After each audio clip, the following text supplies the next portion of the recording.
Sœurs, cet après-midi, le titre de notre prédication, c'est le bonheur d'aimer. Et donc, je disais que c'est une prédication que je partagerai en deux parties. Donc, le bonheur d'aimer partie 1 aujourd'hui. C'est aussi, si on devrait donner un autre titre, c'est l'amour qui est un but à atteindre pour le chrétien. Il y a un bonheur d'aimer, chers frères et sœurs. Qui n'a pas besoin d'amour? Qui n'aime pas être aimé? Tout le monde voudrait être aimé, même les dictateurs. Ils veulent qu'on les aime, que le peuple les aime, mais pourtant, on ne les aime pas à cause de leur manière de faire. Je disais que, quoi de plus merveilleux de parler d'amour? Il y a tellement de choses à dire, et en tout temps, il y a tellement de chants, des films, des pièces de théâtre, des romans qui sont toujours comme thème l'amour, qui ont toujours comme thème l'amour, et plus encore la parole de Dieu. L'évangile est un message d'amour, frères et sœurs. Je vous ferai remarquer que si notre foi et notre salut est en Jésus-Christ, toute notre vie chrétienne repose sur trois concepts. Certains appellent vertu, d'autres des dons. Un, la foi. Foi en Dieu, en sa parole, en ses promesses, en son œuvre de salut, etc. Deux, l'espérance. Trois, l'amour. L'amour pour Dieu, pour notre prochain, etc. Ainsi, il est avantageux pour nous de recevoir des messages prêchés sur ces trois dons, la foi, l'espérance et l'amour. Aujourd'hui, nous parlerons de l'amour, qu'on appelle encore charité, de sa valeur. Ce mot amour a tellement été galvaudé qu'il a perdu sa beauté et sa pureté. Le réhabiliter dans son sens véritable est une nécessité au regard des Écritures dans le cadre biblique. Frères, il y a un bonheur à aimer, à savoir aimer, à connaître cet état d'essence divine, car Dieu, notre Créateur, reste la source de l'amour, étant lui-même amour. Dieu est amour, et on va le lire tout à l'heure dans 1 Jean chapitre 4. Mais ce que je voulais vous dire, c'est que l'amour, c'est le don le plus important. Vous savez, même les animaux vous aiment quand vous leur donnez de l'amour. Quand vous aimez, j'avais un chat, je l'aimais tellement, je lui donnais toujours du bon poisson, du bon thon. Et quand il me voit, il sautait sur mon épaule. Parce qu'il était heureux de me voir. Vous avez un animal, un petit chien, un grand chien, vous l'aimez, il vient toujours vers vous. Quand il vous voit, il est content. C'est pareil pour les hommes. Il y a des hommes, quand ils savent que vous les aimez, dans la famille, les enfants, quand ils savent que maman les aime, papa les aime, ils gardent ce souvenir toute leur vie parce qu'ils savent qu'ils sont aimés. Alléluia, l'amour c'est important. Nous devons en parler. Nous devons vraiment le vivre. Il y a un bonheur à aimer, frères et sœurs. Il y a un bonheur, c'est d'essence divine. Je voudrais cet après-midi parler du bonheur d'aimer sur la partie 1 que nous avons aujourd'hui. 2 chapitres. Premier chapitre, je veux parler du concept. Je veux parler des définitions. Qu'est-ce que l'amour dans les concepts et les définitions? Car il y a amour et amour. Et il ne faut pas qu'il y ait une ambiguïté dans la compréhension de ce que le monde nous donne, de ce que nous avons, ce que la parole de Dieu déclare sur l'amour. Le verbe aimer dans la langue française est employé à propos de tout. J'aime mon fils, j'aime mon chat, j'aime ceci, cela. Tandis qu'en anglais, parce qu'en français c'est le même mot, qui parle d'amour. Mais chez les Anglais, il y a deux verbes différents. Love et like. L'un concerne les personnes. Quand on parle de love, je dis I love my mother. J'aime ma mère. Et l'autre concerne les choses. I like jam. J'aime la confiture. Donc, il y a une séparation. Il y a vraiment une distinction quand on parle d'amour. Et on parle de ce qu'on aime. Chez les Anglais, mais chez les Français, c'est mélangé, c'est le même mot. Chez les Grecs, la langue utilisée pour... Vous savez que c'est avec le grec qu'on a traduit le Nouveau Testament. Il y a 4 mots qui traduisent amour. Il y a eros, amour passionné, désir d'essence. Storge, l'amour familial, l'amour filial, la tendresse naturelle fondée sur les liens du sang. Ensuite, troisième mot en grec, c'est philos, amitié, avoir de la bienveillance pour quelqu'un, objet d'affection sentimentale. Et enfin, le dernier mot chez les Grecs, c'est agapé, l'amour dans le sens le plus noble. Donc les Grecs distinguaient l'amour avec plusieurs strates et des mots différents. Quand on parle de l'amour agapé, c'est l'amour qui exprime l'amour divin, la vertu qui porte à faire ou à désirer le bien d'autrui. Ce mot est parfois traduit par charité. Dans certaines versions de la Bible, on parle de charité, on parle d'amour, c'est le même mot. Mais afin de ne pas confondre parfois, parce qu'il peut y avoir des confusions entre charité et aumône, vous savez, quand on parle d'aumône, on dit on fait la charité. Mais en fait, le mot charité est plus profond parce que le mot charité veut dire amour, on le verra. Donc on entendra ici, quand on parle de charité, pour être différent de aumône, on parlera d'amour fraternel. Alors, je voudrais prendre 3 points rapides pour les concepts et définitions que nous allons partager. Premièrement, qu'est-ce que la charité? Premier point, qu'est-ce que la charité? Ou qu'est-ce que l'amour? Étymologiquement du latin, caritas, qui signifie charité, puis amour. Cicéron, est-ce qu'il y a des chercheurs ici? Cicéron, c'est un grand philosophe de la Rome antique qui parlait du caritas generis humani, qui veut dire, il prône l'amour du genre humain.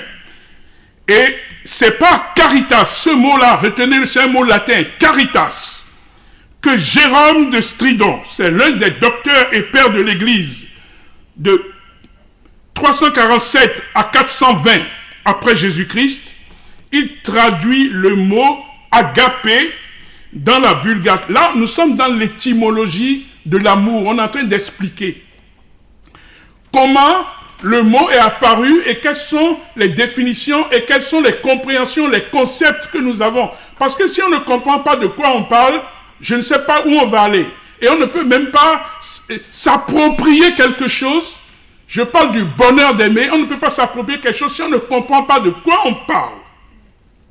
Il y a des savants, il y a des philosophes qui ont réfléchi, qui ont planché sur le concept. Après avoir bien expliqué qu'on ne peut pas traduire cela dans tous les sens.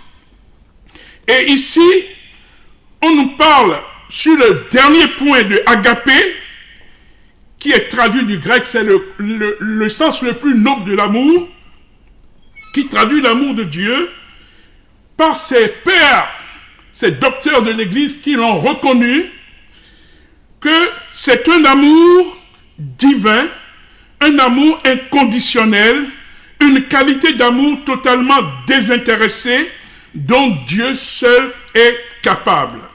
Je parlais tout à l'heure de Jérôme de Stridon, qui est un des 4 pères de l'Église latine, qui a traduit ce mot agapé dans la Vulgate. C'est la première Bible, la Vulgate. Là, nous restons dans le domaine un peu basique, mais aussi quand même de la recherche. Et pour parler de constat, le mot charité est une définition qui varie selon le contexte dans lequel on l'utilise. Principalement utilisé pour parler d'amour. quand on parle de charité, comme je l'ai dit, selon les versions de la Bible, amour pour Dieu, amour pour le prochain, l'amour de Dieu pour nous, donc charité égale amour. Et la mise en pratique de la charité à l'égard du prochain peut conduire à une œuvre de bienfaisance. Quand on parle de charité, on peut parler d'œuvre de bienfaisance. On peut parler de faire des dons. On peut parler de faire l'aumône. On peut parler d'actes de soutien financier, de soutien matériel, mais aussi émotionnel. Vous savez, on peut entourer quelqu'un de manière émotionnelle, de l'écoute, la compréhension, l'empathie, toutes ces choses, vers les laissés pour compte, les personnes démunies, les veufs, les orphelins, les gens dans le besoin, ceux qui sont dans la grande détresse. Soyons bien conscients qu'ici, il s'agit de prendre ce mot dans une perspective chrétienne que je rappelle, à savoir un amour pour le Seigneur par-dessus toute chose et l'amour pour son prochain, aimer son prochain comme soi-même. C'est ce que le Seigneur nous demande. Tu aimeras ton prochain comme toi-même. Et cet amour nous est inspiré par la foi que nous avons en Dieu et en sa parole et en son Christ, tendant à lui ressembler dans cela. Étant lui-même amour, nous sommes appelés à lui ressembler. Donc je vous rappelle que nous sommes faits à l'image de Dieu et que c'est lui-même qui le déclare dans Genèse. Faisons l'homme à notre image. Et si Dieu est amour, l'homme est appelé à exercer l'amour. L'homme est appelé à devenir un être d'amour, frères et sœurs. Ça, c'est une première définition. Mais dans le deuxième point que je veux partager avec vous, je veux vous énumérer des concepts humains à finalité de bienfaisance, mais qui renient ce qui fait la force de l'amour. J'ai parlé de 3 petits points rapides dans la présentation du concept. Il y a des descriptions des formes de choses mises en place par l'homme, mais qui ne sont pas de l'amour. Nous nous bornerons à faire des descriptions, des définitions sommaires ou très réduites dans chacun de ces concepts, dont ce que nous disons aujourd'hui, ce que je vais vous parler, ce sont des concepts remplissant plein de livres. On parle d'altruisme. L'altruisme, c'est le premier terme employé pour désigner l'amour désintéressé. Voilà un concept qui a pris place dans la société humaine, philosophiquement, mais qui n'est pas l'amour. L'altruisme, qu'est-ce que c'est? L'altruisme aussi, qu'on peut appeler aussi empathie, générosité. Il peut être décrit par l'éthique de réciprocité ou de la règle d'or. Vous savez, c'est un terme qui est employé pour désigner l'amour désintéressé d'autrui. Et de tous les concepts, il est celui qui approche un tout petit peu la charité. Quelqu'un qui est altruiste, c'est quelqu'un qui fait du bien à quelqu'un, mais de manière désintéressée. Vous avez la philanthropie, le mécénat, du grec philos, dans ce qu'on a vu dans les termes que le grec désigne, il y avait le mot philos, ami. C'est une philosophie ou doctrine de vie qui met l'humanité au premier plan de ses priorités. Un philanthrope cherche à améliorer le sort de ses semblables par de multiples moyens et ce de manière désintéressée. Et les causes sont multiples. On parle de philanthropie, ça va être par exemple au plan religieux et au plan de la pyramide de Maslow. La pyramide de Maslow, c'est une pyramide qui explique que l'homme, selon les besoins qu'il a et les réalisations de sa vie, a des actions. Et quand il atteint le niveau où il a tout fait, il sent le désir de faire du bien aux autres, de pouvoir apporter quelque chose qu'il a reçu lui aussi. On le voit, je vous renvoie à la pyramide de Maslow. Je vois ces termes, c'est important que nous partageons ces termes. Pourquoi? Parce que nous voulons les comparer, nous voulons les checker à l'amour tel que la Bible l'explique, tel que l'apôtre Paul l'explique, tel que le Christ l'explique. Parce qu'il y a l'amour au sens, ce n'est pas le mot amour, c'est des formes de bienfaisance que j'énumère. J'ai parlé de l'altruisme, j'ai parlé de la philanthropie. Ici, je parle de la solidarité. Dans son acceptation générale, la solidarité caractérise des personnes qui choisissent ou ressentent une moralité d'assister une autre personne et réciproquement. La solidarité se distingue de l'altruisme, car l'altruisme peut souhaiter aider autrui sans se sentir concerné. Vous pouvez aider quelqu'un sans vous sentir concerné de sa vie. Est-ce qu'on est d'accord? Par ce qui lui arrive, je l'aide, mais je ne suis pas concerné par ce qui lui arrive. Ce n'est pas le cas de l'amour. Parce que l'amour, c'est plus profond. On continue. Et inversement, elle peut se rendre solidaire d'autrui sans intérêt. On peut être solidaire de quelqu'un sans intérêt pour la personne. Solidarité de forme, solidarité syndicale, solidarité, etc.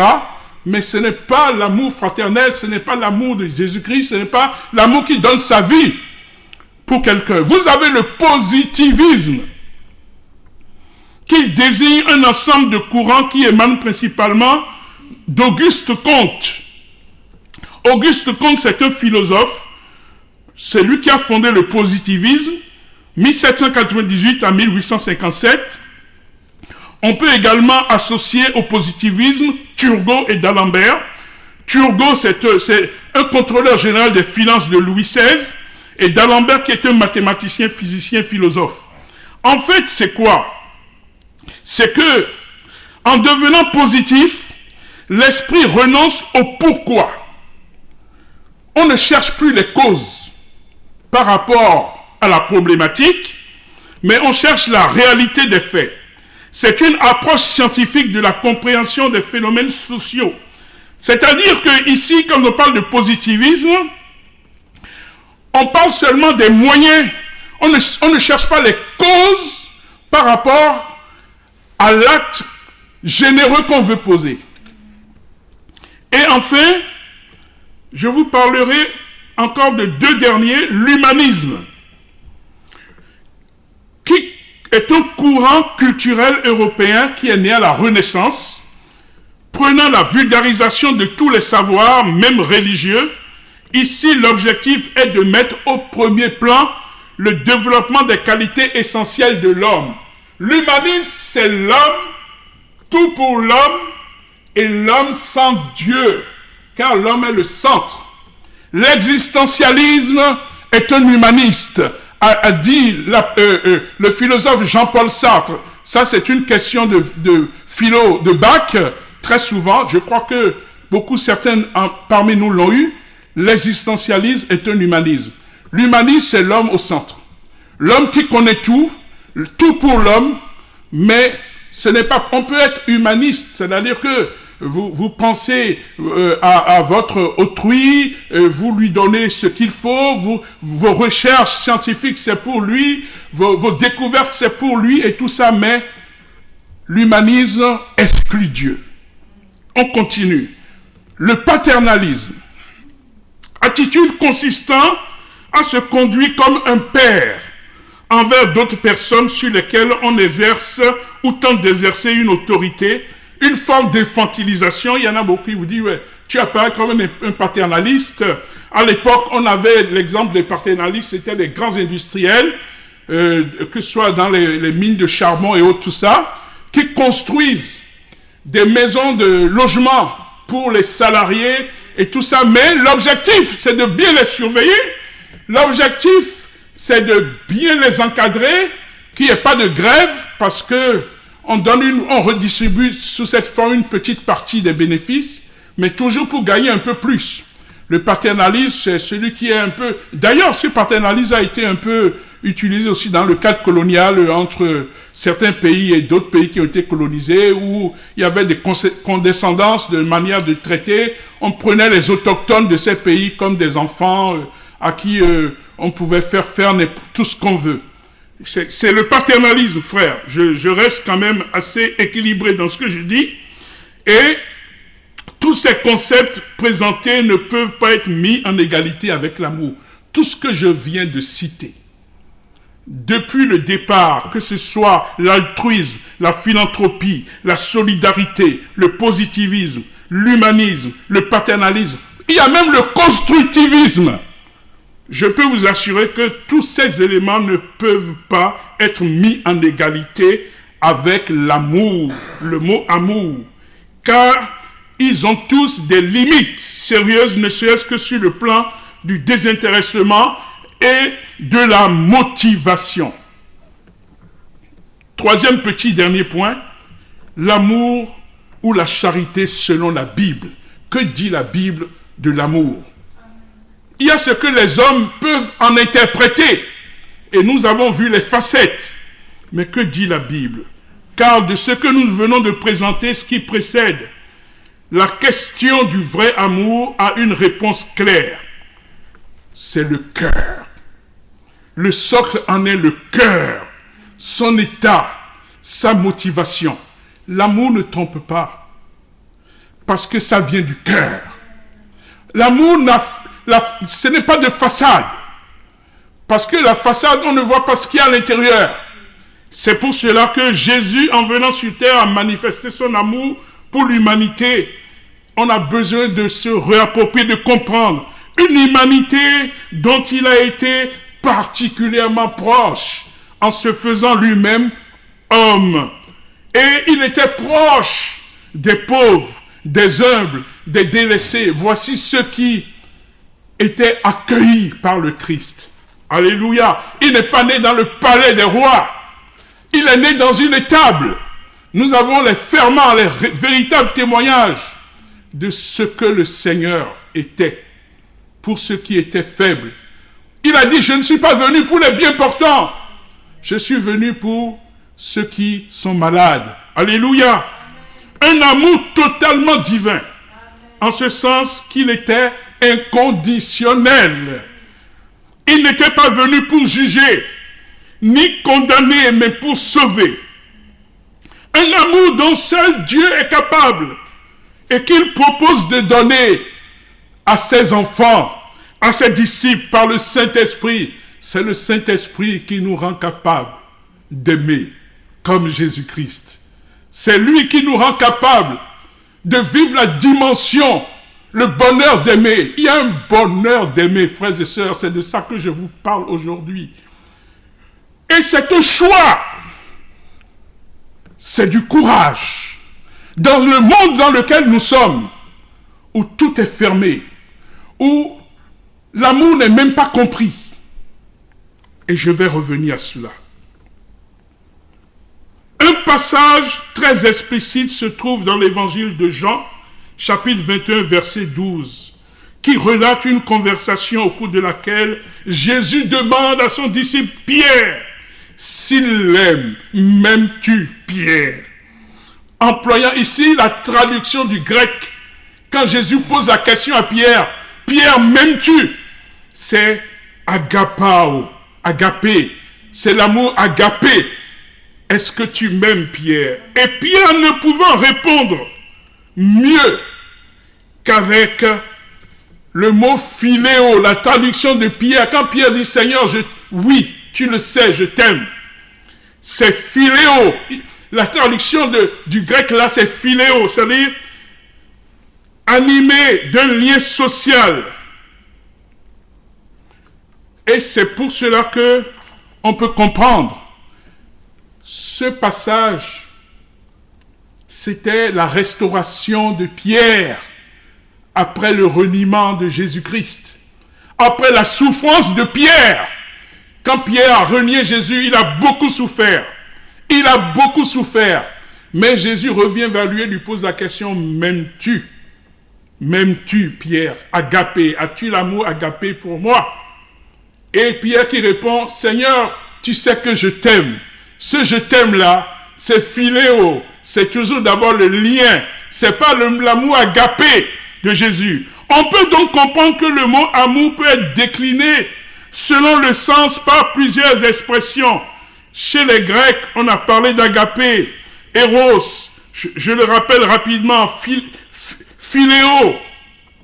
Et un cas parfait qui illustre l'amour que Dieu nous donne pour le prochain, c'est celui qu'on voit dans la parabole du bon samaritain, dans Luc chapitre 10, versets 25 à 37. Voilà, le bon samaritain lui-même, c'est Jésus, qui prend soin de celui qui est blessé.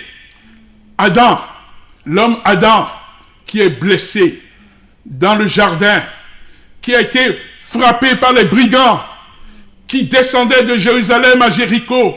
Sur cette trajectoire de descente, il y avait des pièges, il y avait des brigands qui l'ont assailli.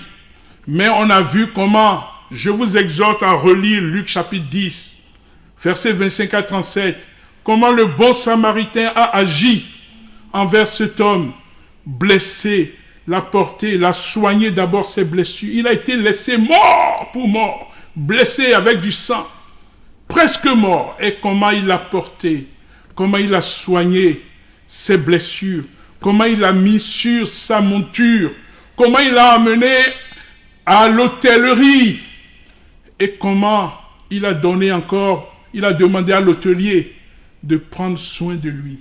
Vous savez qui c'est l'hôtelier? C'est l'Église. L'autel, c'est l'Église. Et pour les blessés de la vie, pour ceux qui vraiment sont dans une grande détresse, ils ont besoin de restauration. L'hôtelier, c'est vous et moi. C'est nous qui portons, que Jésus demande de prendre soin de tous ceux qui ont besoin de lui. Et avec la récompense de revenir pour le régler. S'il avait dépensé plus, la récompense de lui dit quand je repasserai. Je repasserai, ça veut dire que c'est une certitude qu'il reviendra pour pouvoir récompenser. Amen. Je parlerai de l'aumône, un cas pratique de mise en œuvre de notre amour pour le prochain. L'aumône. Faire l'aumône signifie offrir de l'argent aux nécessiteux sans contrepartie. Quand on donne à l'église, on appelle ça l'offrande. Plusieurs religions imposent l'aumône et elle apparaît comme un acte censé compenser les mauvaises actions de celui qui l'accorde. C'est ce que on voit dans certaines religions où l'aumône est censé justifier un peu leurs mauvais actes. Quand tu fais de mauvaises choses, allez, tu fais un peu d'aumône, de sacrifice là, et puis tu donnes ça comme ça, tu penses que bon, ça va justifier, ça va te faire pardonner. Nous savons très bien que il faut confesser, il faut se repentir. L'aumône ne sauvera jamais personne. Même si Jésus parle de l'aumône dans Matthieu chapitre 6, verset 2, et de la manière de l'accorder, la manière dont le Seigneur voudrait qu'on le fasse. Quand tu fais l'aumône, ne sonne pas de la trompette devant toi, comme le font les hypocrites dans les rues et les synagogues, afin d'être glorifiés par les hommes. Oui, parce que nous avons tendance à ce qu'on sache ce que nous faisons. Et le Seigneur dit, ce n'est pas ainsi pour mes enfants. Ce n'est pas ainsi pour ceux qui croient en Dieu. Car Dieu est le rémunérateur de ceux qui obéissent, ceux qui croient en lui. Et c'est Dieu qui va être notre vengeur en cas de demande de vengeance. Tu ne te vengeras pas toi-même. C'est la même chose, tu fais l'aumône, tout le monde doit savoir que j'ai donné 100 euros, 200 euros à tel frère ou à telle soeur ou à telle personne. Non, le Seigneur le sait et ça suffira. Car ma main gauche ne sait pas ce que fait ma main droite. N'est-ce pas? Vous savez comment nous donnons. Je vais prendre un petit focus. Comment nous donnons. C'est important comment nous donnons. Frères et sœurs, quand tu veux donner, comment tu donnes? Est-ce que tu donnes avec suffisance? Est-ce que tu donnes à la personne en l'écrasant? Est-ce que tu donnes à la personne en l'humiliant? Ou tu donnes à la personne d'une manière tellement amour il glorifie Dieu. Comment tu donnes? Est-ce que tu attends que la personne te demande?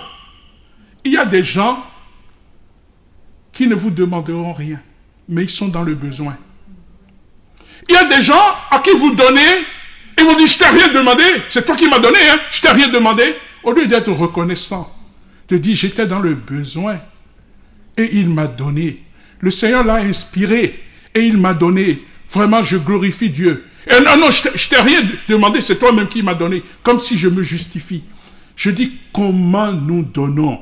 Il faut demander au Seigneur, quand on veut faire certains dons, Seigneur, dirige-moi vers qui il faut, parce que il y a des gens qui n'en ont pas besoin, et tu vas te tromper, tu vas leur donner.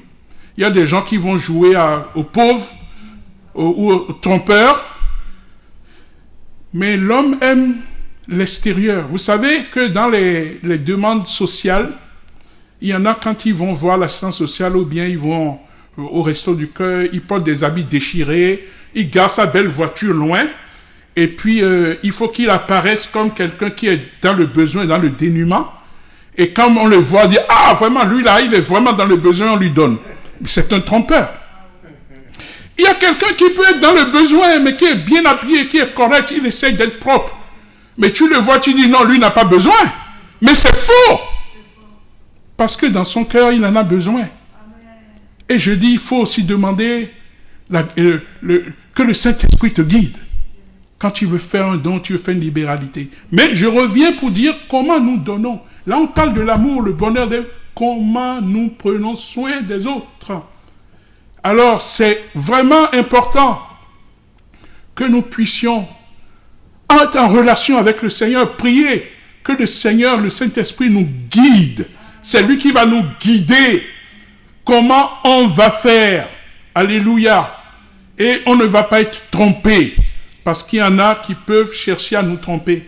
Et l'ennemi est derrière, frères et sœurs. Voici, nous avons brossé rapidement. Le temps passe tellement vite. Il me reste que quelques minutes. C'est pour ça, d'ailleurs, j'ai dit que je partagerai ce message en 2 parties. Et il y a tellement encore de choses à partager, frères et sœurs, parce qu'on n'est même pas rentré encore dans le dur, mais on va avancer un peu. Je disais, après avoir balayé ces concepts, très rapidement, chaque concept, vous prenez l'altruisme, il y a des encyclopédies dessus. Vous prenez le positivisme, il y a des encyclopédies. Vous prenez le paternalisme, il y a des bouquins dessus. Vous prenez chaque chose, tous ces aspects-là, il y a des... Et quand on va parler de l'amour, il y a des tonnes et des tonnes de livres et de messages dessus. Rapidement, dans le 2e chapitre, pourquoi l'amour? Pourquoi le bonheur d'aimer? Pourquoi? Premier point, une foi sans amour serait une foi morte. Nous sommes bien dans l'illustration ici de ce verset qui dit à peu près, aimer Dieu, oui, tu aimes tes frères, ton prochain. Comment peux-tu prétendre aimer Dieu que tu ne vois pas et ne pas aimer ton prochain que tu vois tous les jours? La religion pure et sans tache devant Dieu notre Père consiste à visiter les orphelins et les veuves dans leurs afflictions et à se préserver des souilles du monde. Jacques, chapitre 1, verset 27.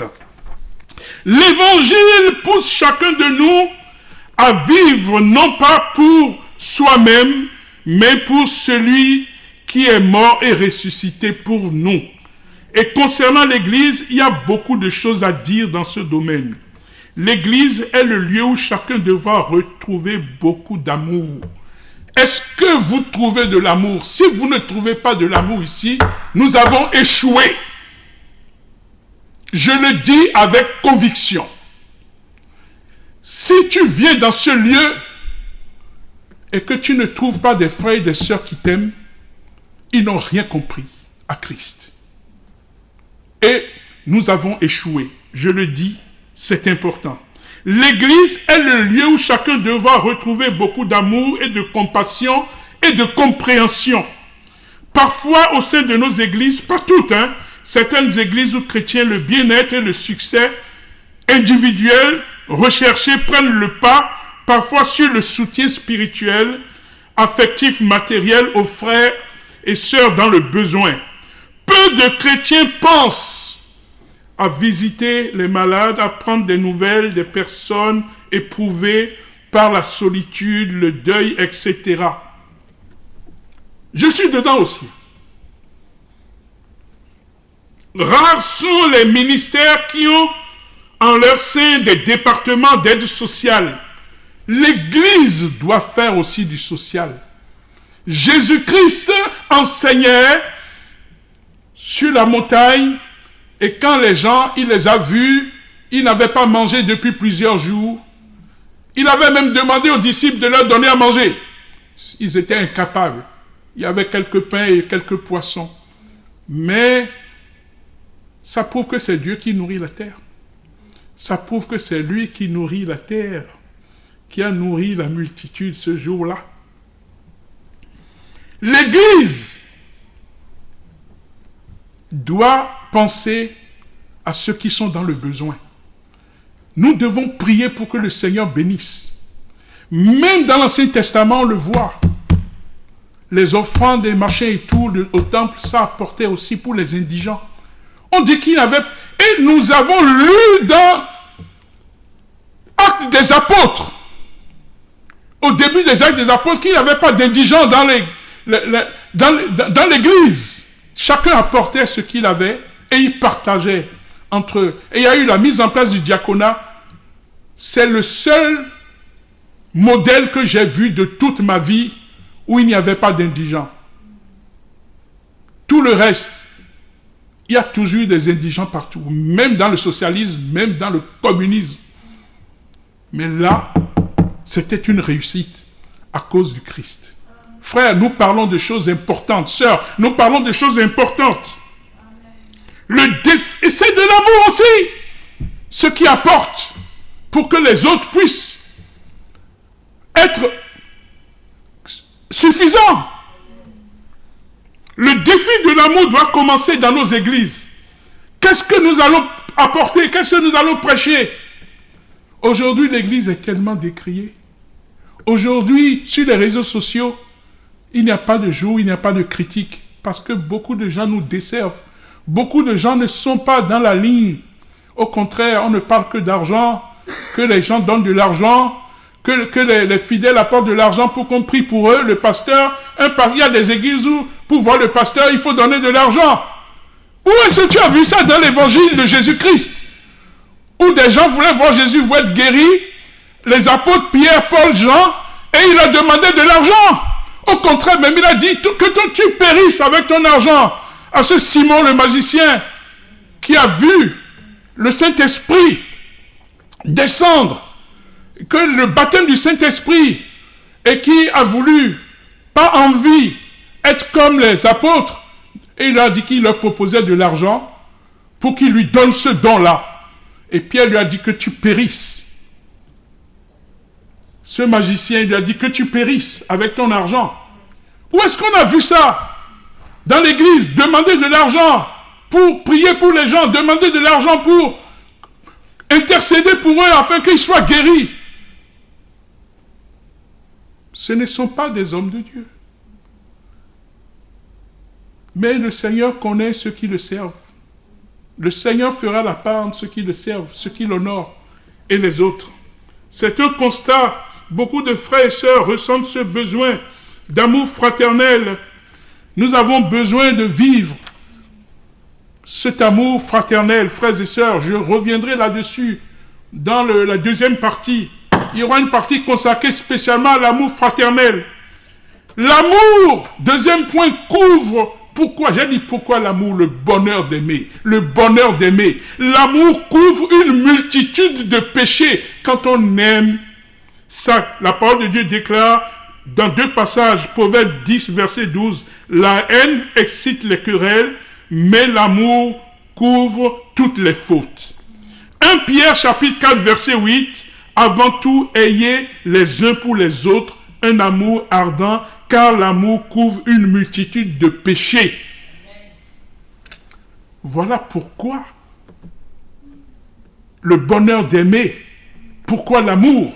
L'amour couvre les péchés, une multitude de péchés. La prière que Jésus donne à ses disciples, pardonne-nous nos offenses comme nous pardonnons, car Dieu nous pardonne parce que nous avons exercé l'amour envers notre prochain. Lorsque tu pardonnes, tu exerces de l'amour. Et Dieu en retour te pardonne, parce qu'il a dit que je te pardonnerai si tu pardonnes.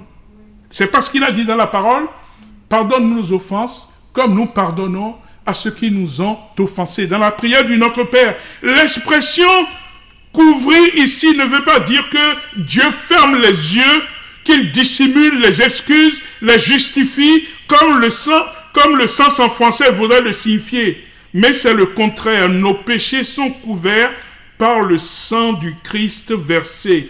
Revêtir Christ, c'est accepter son pardon, mais aussi pardonner à ceux qui nous ont offensés.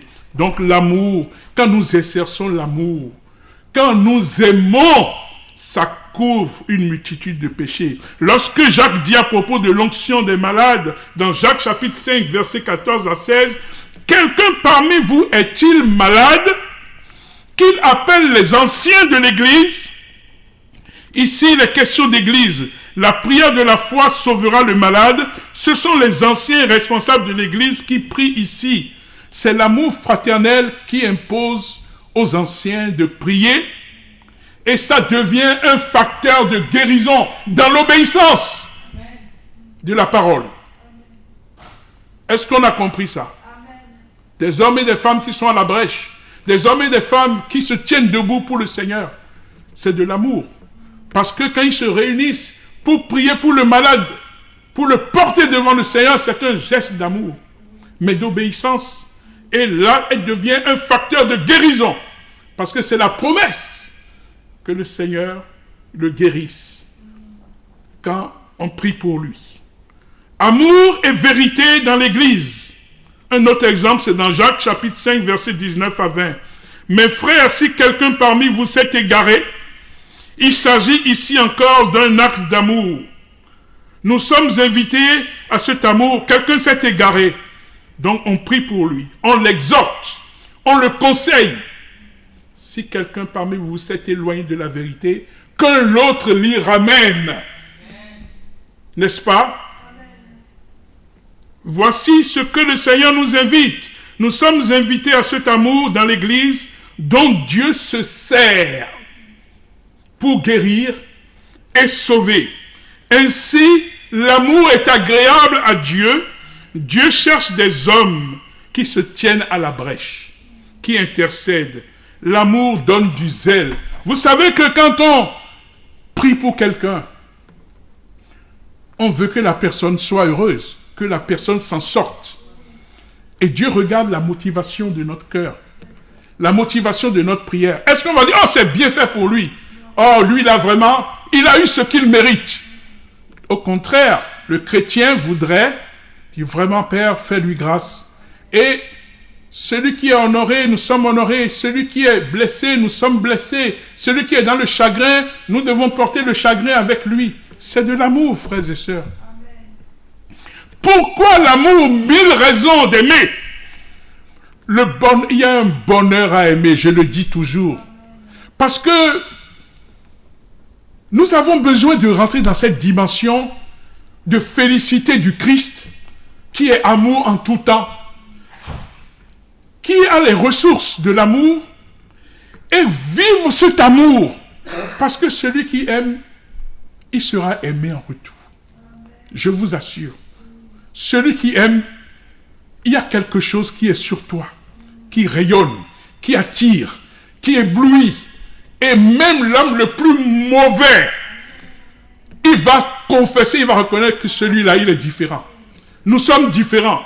Nous devons être différents, nous devons accepter d'être différents.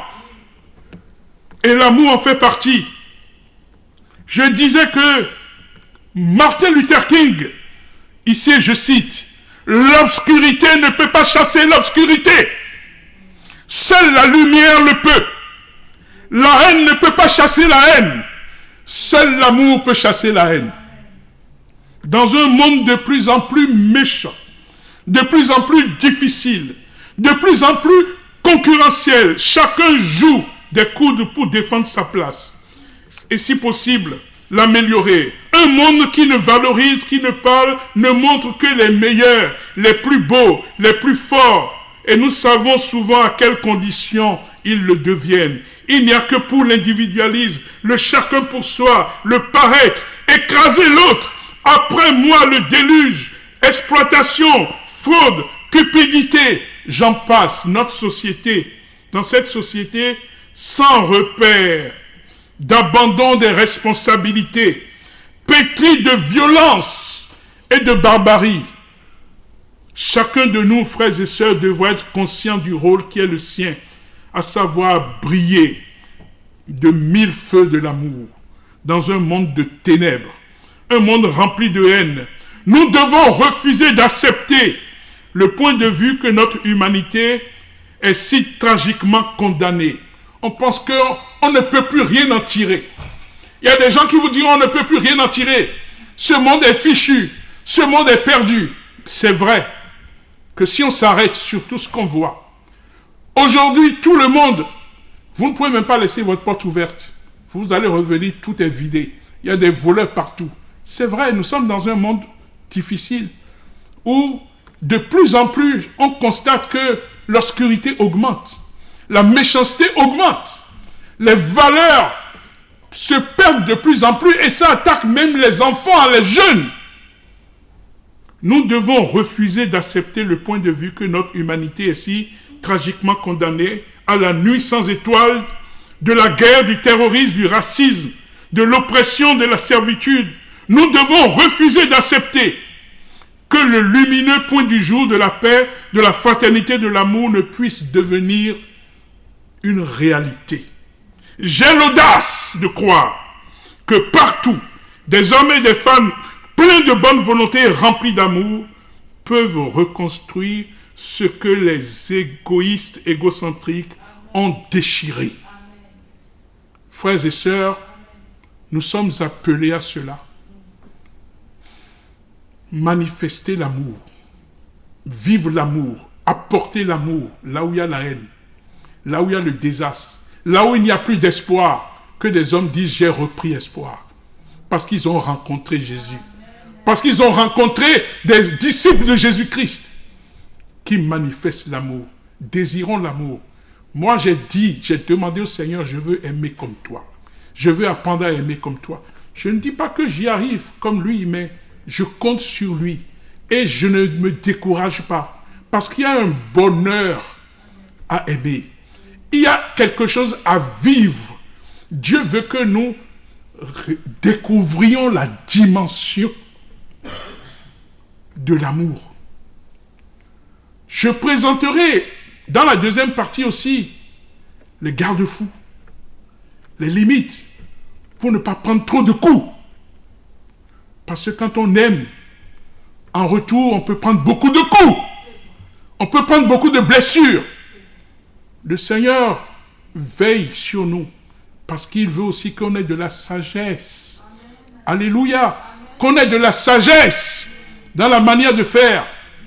Je continue de croire que seule la foi en Dieu et en Jésus-Christ et l'amour nous donnera le courage d'affronter les incertitudes du futur et qu'un jour l'humanité tout entière s'agenouillera devant l'autel de Dieu et sera couronnée, triomphant de la guerre et de l'effusion du sang. Et le lion et l'agneau s'allongeront ensemble, et chaque homme s'asseyera sous sa propre vigne et son figuier, et aucun ne sera effrayé. La parole de Dieu ne déclare-t-elle pas dans Matthieu 24, chapitre 12, et parce que l'iniquité se sera accrue, l'amour du plus grand nombre se refroidira. Nous sommes avertis. Nous sommes avertis que l'iniquité augmente et quand il sera vraiment que la charité, l'amour du plus grand nombre se refroidira. Mais nous serons parmi ceux qui devront garder la flamme.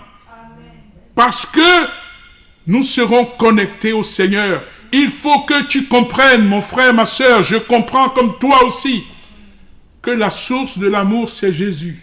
C'est lui qui alimente l'amour. L'amour peut finir dans le cœur humain.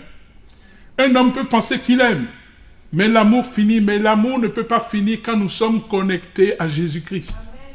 Quand nous avons une relation personnelle avec lui. Puisque dans cette relation, nous sommes transformés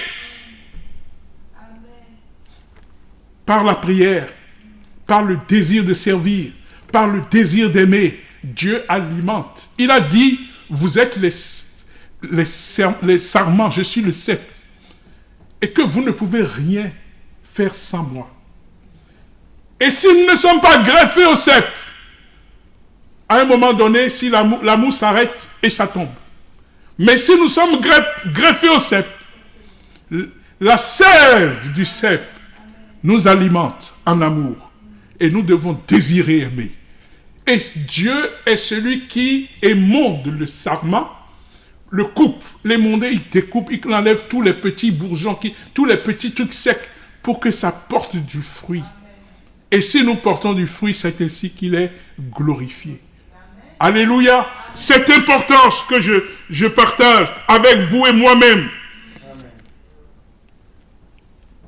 Je disais que l'amour est un commandement de Jésus-Christ. Gardant, frères et sœurs, prenons compte que chacun de nous a l'authentique devoir de vivre le commandement de l'amour. Que votre lumière luise devant les hommes. Et comment peut-elle luire si nous n'avons pas d'amour? Comment le monde saura-t-il que nous sommes chrétiens parce que nous avons gardé le commandement du Seigneur? Aimez-vous les uns les autres comme je vous ai aimé. Il a dit jusqu'à tu aimeras ton ennemi. N'est-ce pas? Et maintenant, voyons encore comment on peut comprendre et vivre cet amour au travers du merveilleux épître de Paul aux Corinthiens. C'est ça que je partagerai avec vous dans la deuxième partie.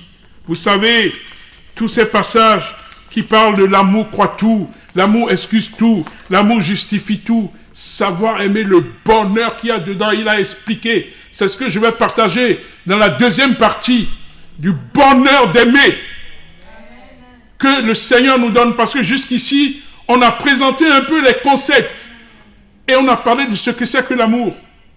Mais maintenant, on va rentrer dedans. Le bonheur d'aimer, il y a un bonheur quand vous aimez. Vous aimez vos enfants, non? Vous aimez vos enfants même quand ils font des bêtises, non? Vous aimez les enfants même quand ils vont en prison, non? C'est comme ça que Dieu nous aime. Et Dieu veut que nous soyons les uns les autres et aimant les uns les autres. Alors remercions le Seigneur pour ces moments merveilleux. Alléluia. Tout le monde est appelé à grandir dans l'amour. Alléluia. Il y a un coût, ça coûte. Il y a un sacrifice. C'est sûr. Mais c'est ce que le Seigneur veut pour nous. Et c'est le seul don qui montera au ciel. C'est le seul don qui existe au ciel. Parce qu'il a dit que les prophéties s'arrêteront. Les miracles s'arrêteront. Il n'y a plus de miracles au ciel. Mais l'amour, Dieu est amour. C'est lui qui reste au ciel. Et avec nous. Bénissons le Seigneur. Remercions-le. Père, je te bénis. Je te remercie. Ta parole est la vérité.